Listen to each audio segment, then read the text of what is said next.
ये क्या सही हुआ। हंसली से गठी आई से मोर माया वाली सोलह साले मैं कहल गया यहाँ मान भर नहीं चले नया नया आए हैं पर आते पराठे साले बोर वाले कवर ने हाँ आ तोरे काम आए तैन तू गलब हो गेल बिना चंडाली क्या हो गए कथरे बारा खट्टीउ लखन ला दादा एथी जाना थे राजा दादा का आले के पीरावा थे राजा ए बोल मत मारे कर जोड़ी का है मैं ना थोड़ा केमसी हमारे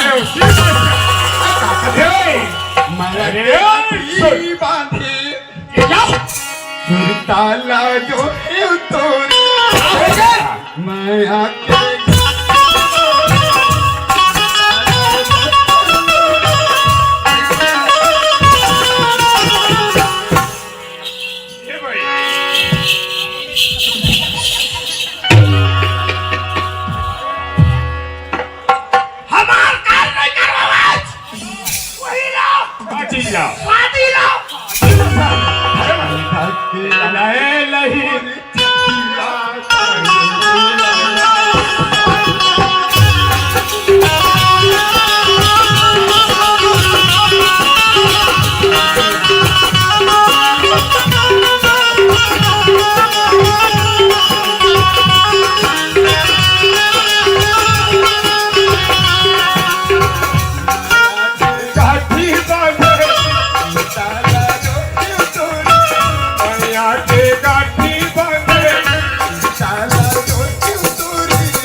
बार बार जय सत्तम नाम के भाई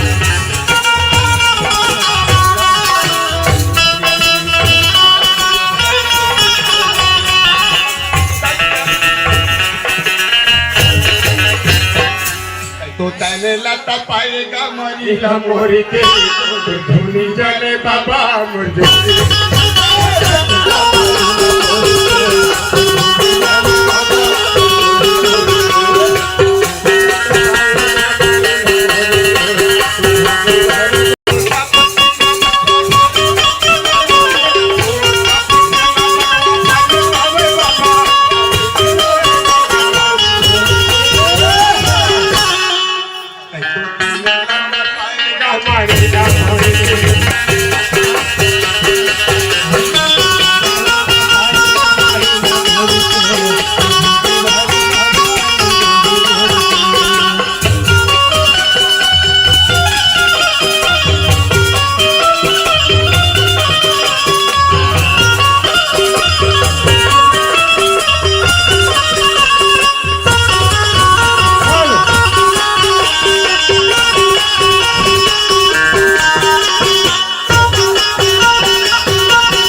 मला झेलवा झुले चल्ला जिसी जोडी मा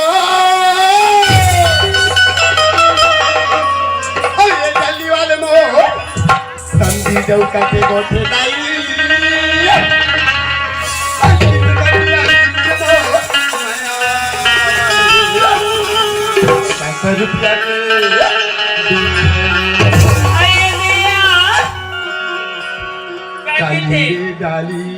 रुकू